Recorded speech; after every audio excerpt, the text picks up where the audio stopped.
ஒரு இளம் கலைஞரை அவரது இசைக்காகவும் அவரது தமிழ் அடையாளத்திற்காகவும் சிறையில் அடைப்பது பேச்சுரிமைக்கும் எந்தவொரு ஜனநாயகத்தின் அடித்தளத்திற்கும் எதிரான நேரடி மீறலாகும் என கனடாவின் ஸ்காப்ரோ ரோச் பார்க் தொகுதியின் மாகாண நாடாளுமன்ற உறுப்பினரும் கனடாவின் ஒன்டாரியோ மாகாணத்தின் மனநலம் பற்றிய போதைப்பொருள் அடிமைத்தன்மைக்கான இணை அமைச்சருமான விஜய் தணிகாசலம் தெரிவித்துள்ளார்.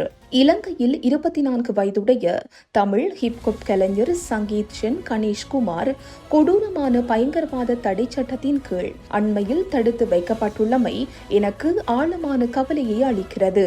ஒரு இளம் கலைஞரை அவரது இசைக்காகவும் அவரது தமிழ் அடையாளத்திற்காகவும் சிறையில் அடைப்பது பேச்சுரிமைக்கும் எந்தவொரு ஜனநாயகத்தின் அடித்தளத்திற்கும் எதிரான நேரடி மீறலாகும். பயங்கரவாத தடை சட்டம் நீக்கப்படும் என்று இலங்கை அரசாங்கம் சர்வதேச சமூகத்திற்கு பலமுறை உறுதியளித்துள்ளது. இருப்பினும் இது தமிழ் சமூகத்திற்கு எதிரான தணிக்கை மற்றும் அச்சுறுத்தலின் தீவிரமான கருவியாகவே தொடர்ந்தும் இருந்து வருகிறது.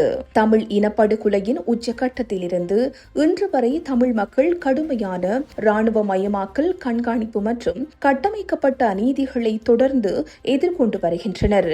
அடிப்படை சுதந்திரங்கள் இன்னும் பறிக்கப்பட்டு வரும் நிலையில் உலகளாவிய விழிப்புணர்வு, நினைவூட்டல் மற்றும் அதற்கான தீர்வுகள் ஆகியவை ஏன் இன்றியமையாததாக இருக்கின்றன என்பதை இந்த அரசு ஆதரவு வரம்பு மீறல் மீண்டும் வலுப்படுத்துகிறது. ஒன்டாரியோவில் மசோதா 104 நிறைவேற்ற நாம் போராடியதற்கான காரணத்தையும் இது உணர்த்துகிறது.